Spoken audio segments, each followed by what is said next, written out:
We're at Volvo's US car factory just outside of Charleston, South Carolina, and today they're going to train me on how to put together one of their S60s down a live production line. This is a terrific opportunity to be one of the first people outside of Volvo to actually put one of their cars together, and I can't wait to get started. Volvo's new US manufacturing center is located on 1,600 acres in Ridgeville, South Carolina, about 30 miles northwest of Charleston. Construction began in September 2015, with the first car rolling off the production line on September 6, 2018. The 2.3 million square foot facility, which will eventually employ almost 4,000 people, represents $1.1 billion of investment, and is expected to churn out up to 150,000 vehicles annually when production fully ramps up in a couple of years. By then, the Swedish automaker will not only be building the S60 sedan here, but also the next generation XC90 SUV. With storms and hurricanes triggering not just plant construction delays, but also idling assembly, it hasn't been easy to get here. 7 months after the first S60 rolled out of the factory, the plant is currently running at about a third of capacity while it waits to get the aforementioned XC90. That's allowing for some wiggle room to allow media visitors like me to help out along the line. The production target for the day of my visit? 216 cars. Volvo says a new automobile rolls off its US production line every 2 minutes and 40 seconds. Before I set foot on the assembly floor, I have to get trained. Volvo typically puts its new hires through 1.5 months of instruction.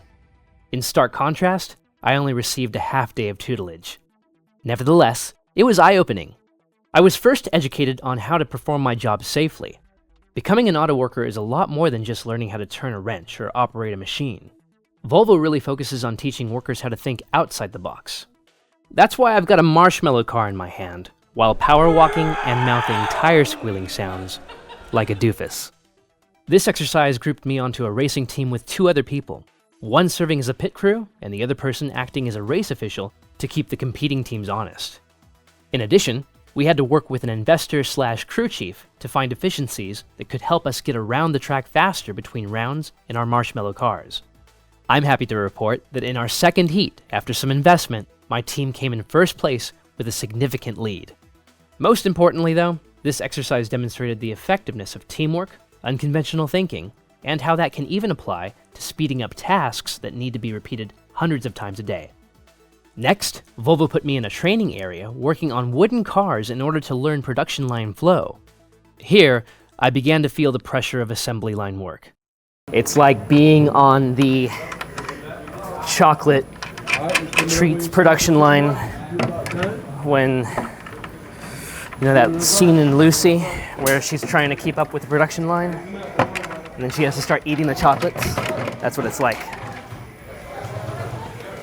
During these trainings, employees are encouraged to invent ways that may help them perform faster. Unfortunately, my media colleagues and I had limited time on the wooden car production line to figure out how to quicken our processes. We barely had enough of a spell to get the hang of keeping up with the line.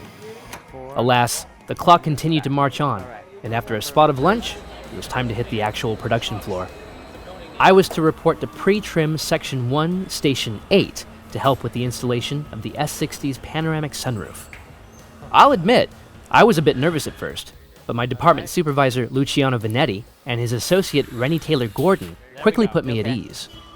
These guys are very good at what they do, and thanks to their calm and collected guidance, I was able to perform my pano installation successfully.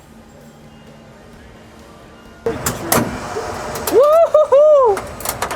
Oh yeah! Look back here and make sure they all green. Woo, I got all green, yes! I bring it down, you want to look in here and confirm that they all green as well. Okay, all green, all green. I see all green there. I don't see any red yet. It's kind of hard to see them all though. They're all green, yeah! All right. As you can see, it was especially rewarding and thrilling to see the roof glass machine give me all green lights on my first try. If Volvo get a call about 13639 and it's leaking, if it's leaking, I'm come back. So yeah, remember that number, 13369, the last 5 of the VIN. Yeah. That's your call.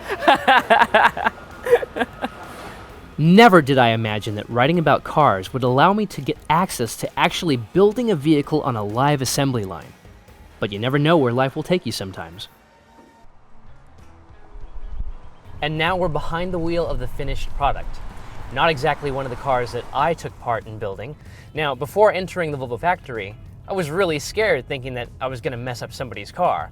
In this case, the one we're sitting in is $55,000 as tested. That's a major weight on my shoulders, but with Volvo's very abbreviated training for me for that one particular process, it was very effective, and I felt much more confident when push came to shove and it was time to get on the line and get the work done. But that's not to say that becoming an auto worker in this day and age is an easy thing to do. In fact, it's really, really hard work. And for Volvo to put somebody like me with no experience in that line of training on the production line after just a few hours of training really speaks to their boldness, but ultimately connects me more deeply with the appreciation of the skill, labor, and experience it takes to build a really high-quality vehicle. For even more information about the 2019 Volvo S60, head over to our full review over at theroadshow.com.